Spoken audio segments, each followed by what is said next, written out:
O kagaya ko rin ba kayo na maraming mga maliliit na buhok na ganyan? Meron ako dito sa baba, meron din ako dito sa taas. Nakadiscover po ako ng pwedeng pang-ahit, electric po siya, hindi tayo mahihirapan, hindi siya masakit. So ito yung na-discover ko dito sa TikTok, nabuda lang din ako kasi ang galing, para lang siya nagkikilay tapos natatanggal yung mga maliliit na buhok niya, yung mga excess hair kaya magulo tignan yung kilay niya, ganun lang ginagawa niya. Ito po yun, Diyos ko. Para po siyang ballpen, di ba?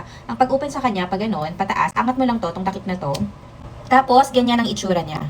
Oh, para siyang epilator. Yung epilator na ginagamit sa kilikili. But this one, sa kilay naman po. So, ang pag-on niya, ganito lang. Yan. I-on mo lang to, pataas. Up mo lang siya. O, diba? Tutunog na siya. So, meron akong mga excess hair dito. Kaya hindi maganda yung korte ng kilay. So, i-on lang natin to, pataas, up, ganyan. Then, tatanggalin na natin yan. Ito maganda kasi hindi siya isang stroke lang. Pwedeng pa ganun, pwedeng pa ganun. Depende kung paano mo matatanggal yung mga excess hair mo na eyebrow. So, papakita ko sa inyo, ganyan siya, di ba? Meron ako mga maliliit na excess hair dyan. Ganyan lang siya. O, di ba? Hindi to masakit, ha? Kahit na anong stroke ang gusto mo, okay lang. As long as matanggal yung hair.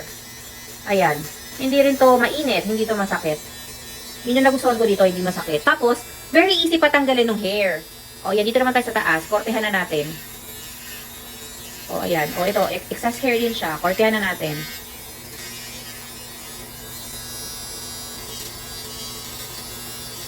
So, yan, nilapag ko yung phone ko para mas stretch natin yung skin. So, stretch mo lang siya ganyan para mas madali.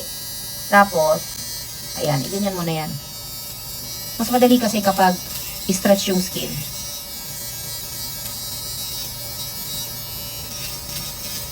Yan, kahit anong stroke, di ba? Okay lang. Hindi naman kasi masakit.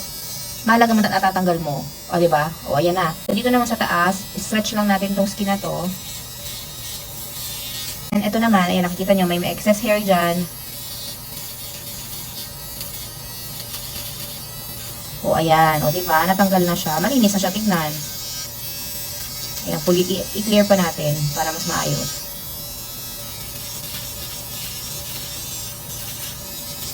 O, ayan. Ayos na yung kilay natin. So, ganoon lang siya. Very easy gamitin, diba? Ang nagustuhan ko dito, hindi siya masakit. Kahit anong stroke yung gawin mo, okay lang. Plus 100 pesos lang to, san ka pa. So, goodbye na sa mga blades, sa mga shaver, o yung mga pakilay na di ganon. O possible pa na accidentally masugatan mo yung sarili mo. But this one, para kasi siyang epilator type.